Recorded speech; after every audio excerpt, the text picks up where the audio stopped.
So Jenna, we have men and women. Do they both experience mental health the same way? Absolutely not. Right? So, as we know, society has created space for women to be more expressive about their emotions, whereas it has been the contrary for men. Right? Men were taught to suppress or to man up, right? So, I think that because of that, a lot of males have seen vulnerability as weakness, right? So, the way that men and women navigate their emotional will and their mental health is totally different. So yeah, so society has definitely created space for women to be more expressive about their emotion and for men to suppress their emotions, right? So you can ask a woman how she feels, but when it comes to a man, you ask him how he thinks. Because men are not necessarily feelers per se. They have been trained to think logically because they're protectors, they are providers, right? So they are more logical. So you'd realize that a man will more focus on problems and solutions, whereas a woman will focus on, well, this is how it made me feel. So when it comes to mental health, it's navigated very, very differently, and you would find that more women are more open to therapy because it's so normal for them. Whereas for a man, vulnerability might have been displayed or seen as weakness. Weakness. Okay, so that you think that's why men are less likely to seek mental health support than women? Absolutely. I think it plays a significant role. But I also see where it's hurting our men because we are seeing a rise in a lot of men committing suicide. And why? That's because they were taught to suppress and we were not meant to carry life by ourselves, right? Even men, they need space. They need, a safe space to express their emotions. And I do believe that the world need to create softer spaces for men, and I think when it is we do that, they will be more open to seeking therapy because it's now normalized. But if a man goes to therapy, again, his ego is being attacked there because it's like, oh my gosh, you're soft, or you're not tough enough, and that goes against what society has taught them. So this is why we need to have these conversations because mental health is for everyone. It's not just for men or it's not just for women. So yeah. Okay, I understand. So men's greatest challenges right now is having an open space to be free and comfortable to seek the support. What do you think are some of the challenges that women face right now with mental health and looking for support? Wow, and that's very vast. Some of the things that I have been seeing, and it could go across the board, but again, men deal with things absolutely different, but comparison is one of them, right? With social media, everybody is posting their lives and it feels like you have to keep up with the Joneses.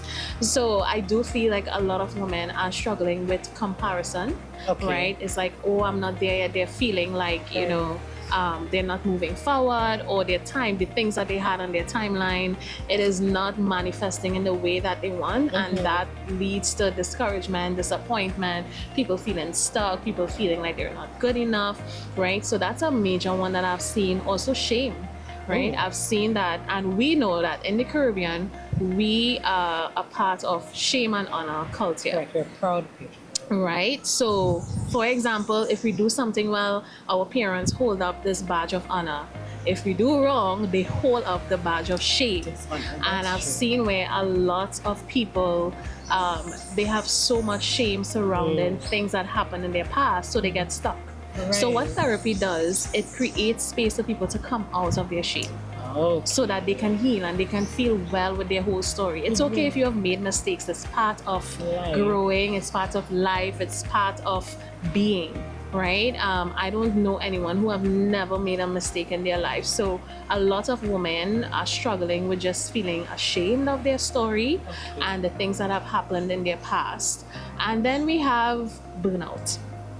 Because we live in a hustle and hurry culture, right? Where it's like you have to do, don't stop. You have to keep grinding, and it is causing people to feel, really overworked. They feel disconnected from themselves. They can barely find time for family life or even for self-care. Correct. Right? And that in itself is causing a lot of unrest and producing a lot of anxiety. And this is why, we have a lot of people coming into therapy with anxiety. It's not even clinically diagnosed, but it just stems from always being on the go, or always living in the future, or always looking for what's next.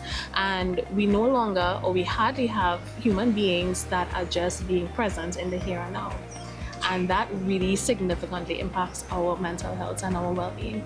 That is so true. We're constantly on the go and worried about the next thing to do and the next thing that we have to do.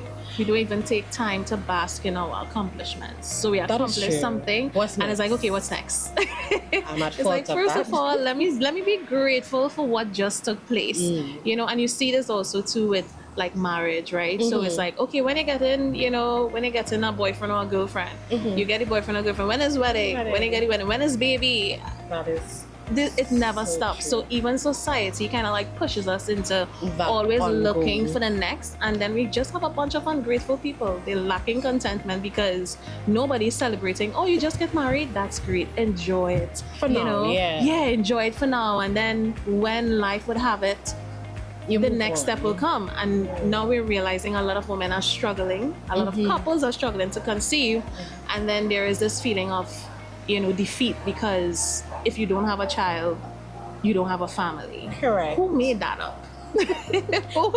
who made that rule up? So it's really counterproductive. This hustle and hurry culture is very counterproductive to our mental health and well-being. That is interesting. But a part of our hustle is the job. Okay. Right. We need it. We may not always like it, but we need it. It's there. It's part of our everyday. Do you think that there's anything that the workplace can do to support mental health for both men and women? Because it may just be different for the two. Do you think that there's anything that the workplace can do? Yeah, absolutely. And I think it stems in our culture, just having a culture of self-awareness and just genuinely caring and checking in on someone. So if you see a coworker, you see a staff member, just performing lower than per usual, checking in on that person, having a culture where people check in on each other, people look out for each other, and it's not a matter of nitpicking or criticizing to pull down. We know that constructive criticism is needed, right, for us to improve. But if our culture is just about criticizing and it's not about complimenting or even showing that care for the other, you could feel resistant to the environment. So I do think it's having a culture of openness, expression, also having a culture of acceptance, right, in our workplace. And even though your managers or supervisors may not be therapists, right, or coaches, at least just hearing somebody say, I realize your mood is off today. Are you okay? Is there anything I can do to help? Right? I think that can go a very long way. And sometimes people just want to feel seen. That's true. People just want to be heard. People just want to know, like, oh, you have recognized. And that is what we call emotional intelligence. And it's something I do go into organizations and teach, because I do think that we need more emotionally intelligent teams. And when it is we have that emotional literacy, then we're able to feel well in our work environment and no longer feel like I don't want to go to work today. But work now starts to feel like a safe place. It feels like a place of support. It feels like a place of encouragement and empowerment. And who would want to stay away from an environment like that? And we talk about work. When we're finished with work, I have to go home to my husband or my wife or children, given whatever your situation is. Do you think that there's anything that the household can do to foster or deal with mental health challenges as well? Yeah, and I would say it's kind of similar to working environment, because they are both systems, right? And they are both an ecosystem. So the same thing applies in terms of creating, healthy expression. If someone is moody, rather than, coming at them or attacking them for it, like, hey, what's up? You want to talk about it? If they say no, respecting their space and boundary and giving the person an opportunity to come and open up. But even if it is you have teenagers, and the teenagers will shut down if it is they are constantly criticized and you give them a bunch of lectures, they will not open up. Too much talk. Right? So sometimes we have to listen and not judge. just like the Listen, and we and we don't do not judge.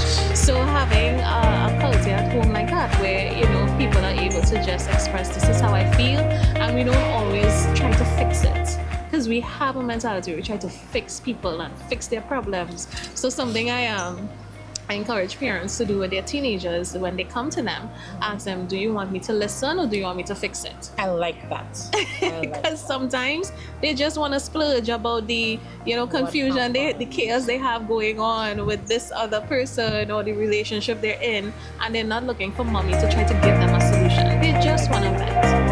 And we want our teenagers to talk to us. That's how we stay in step and in tune with what's going on with them. So stay in tune with their mental health. Yeah, absolutely. So